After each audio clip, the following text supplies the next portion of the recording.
एक ऐसा भाई होना जो मार सकता है, कैसा अनुभव होता है। फिल्म देखने से पहले भाई पॉपकॉर्न खरीदने गया। वो बगल में बैठी लड़की से बात करने में इतना व्यस्त था कि गलती से कुछ लोगों से टकरा गया। उन्होंने भाई को माफी मांगने का मौका नहीं दिया और उसे थप्पड़ मार दिया। पॉपकॉर्न सब बिखर गया। भाई सच हम में गुस्सा हो गया। तभी एक आदमी अचानक खड़ा हुआ। उसकी मुट्ठी पत्थर जैसी थी। उसकी बाजू इतनी मोटी थी कि जान से भी मोटी लग रही थी। उसने कुर्सी पकड़कर छलांग लगाई और भाई के सामने आ गया। बगल में बैठी लड़की भी हैरान रह गई। रोनी ने भाई से पूछा क्या हुआ, लेकिन भाई ने उसे नहीं बताया कि उसे मारा गया, क्योंकि उसे डर था कि रोनी उन लोगों को मार डालेगा। रोनी ने भाई की तरफ से माफी मांगी और दोनों जाने लगे। अचानक रोनी रुक गया। उसने देखा कि भाई के कान से खून बह रहा है। रोनी को एहसास हुआ कि भाई को मारा गया है। रोनी का चेहरा सख्त हो गया और उसकी नजर ठंडी हो गई। भाई ने कहा कोई बात नहीं, चलो चलते हैं। लेकिन जैसे ही उसने मुड़कर देखा, रोनी ने एक जोरदार मुक्का मारा और 3 दाग बाहर निकल आए। उसने उस आदमी की गर्दन पकड़ ली और उसकी आंखों में गुस्सा दिखा। उसने हाथ उठाया और दोनों को ऊंचा उठा दिया। पॉपकॉर्न हवा में उड़ गया। उसने छोटे गुंडे को पकड़कर लीडर से बात की। लीडर ने 2 बार उंगली चटकाई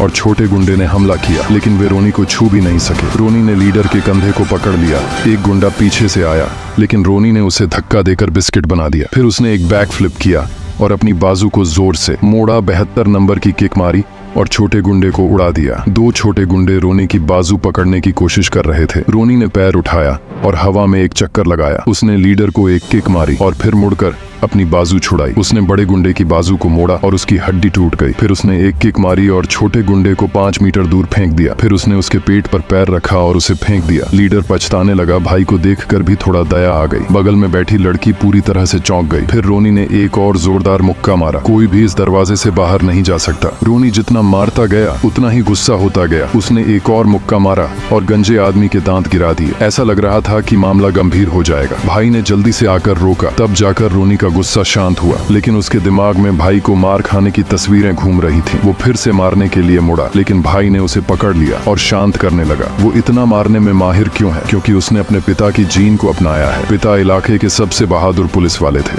लेकिन एक मिशन में उन पर हमला हुआ और वो गंभीर रूप से घायल हो गए। भाई बचपन से ही डरपोक था, लेकिन रोनी का स्वभाव बहुत ही साहसी था। पिता की आखिरी इच्छा थी कि रोनी भाई की रक्षा करे, इसलिए जब भी भाई को कोई तंग करता, रोनी तुरंत वहां पहुंच जाता। और इस दिन पिता के एक साथी पुलिस वाले ने रोनी के लिए पुलिस में भर्ती का मौका दिलाया, लेकिन रोनी का आपराधिक रिकॉर्ड बहुत लंबा था। 10 में से 9 मामले भाई को बचाने के लिए थे। उसने सोचा कि ये मौका भाई को दे देना चाहिए। अगर भाई पुलिस की वर्दी पहन लेगा तो कोई उसे तंग नहीं करेगा, लेकिन उसे नहीं पता था कि भाई के पहले ही दिन उसे परेशानी का सामना करना पड़ेगा।